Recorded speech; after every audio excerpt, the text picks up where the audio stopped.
बूढ़ी माँ और भगवान जगन्नाथ की मार्मिक कथा।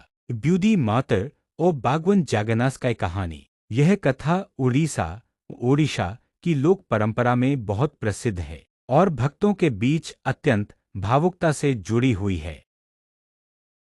बहुत पहले की बात है, पुरी धाम से थोड़ी दूर एक बुजुर्ग महिला, बूढ़ी माँ, अपने छोटे से झोपड़ी में रहती थी। वह भगवान जगन्नाथ की अनन्य भक्त थी, परंतु इतनी निर्धन थी कि मंदिर नहीं जा सकती थी।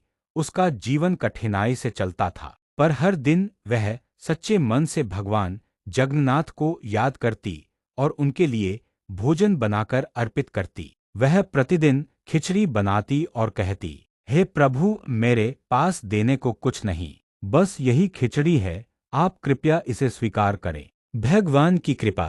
बूढ़ी माँ का भाव देखकर भगवान जगन्नाथ अत्यंत प्रसन्न हो गए। एक दिन स्वयं भगवान बाल रूप में प्रकट हुए और बोले, माँ, बहुत भूख लगी है, क्या खिचड़ी मिलेगी? बूढ़ी माँ ने बड़े प्रेम से खिचड़ी परोसी। भगवान ने बड़े चाव से खाया और माँ के प्रेम से अभिभूत हो गए। मंदिर में हलचल। उसी दिन पूरी मंदिर में भोग नहीं लगा और पुजारी अचंभित हो गए कि भोग क्यों स्वीकार नहीं हुआ। रात्रि में राजा को भगवान ने स्वप्न दिया, मैं आज बूढ़ी माँ के घर खिचड़ी खाने गया था, वहां सच्चा प्रेम था। राजा ने सुबह बूढ़ी माँ से भेंट की और उनकी भक्ति देखकर श्रद्धा से नतमस्तक हो गए। भावार्थ/संदेश। भगवान को भोग नहीं, भाव चाहिए। सच्चे हृदय से की गई भक्ति किसी भी वैभव से श्रेष्ठ है। ईश्वर भक्तों के प्रेम में बंधे रहते हैं, चाहे वह किसी भी स्थिति में हो।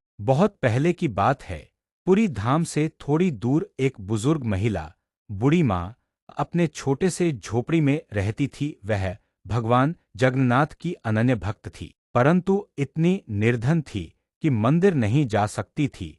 उसका जीवन कठिनाई से चलता था, पर हर दिन वह सच्चे मन से भगवान जगन्नाथ को याद करती और उनके लिए भोजन बनाकर अर्पित करती। वह प्रतिदिन खिचड़ी बनाती और कहती, हे प्रभु, मेरे पास देने को कुछ नहीं, बस यही खिचड़ी है, आप कृपया इसे स्वीकार करें। भगवान की कृपा।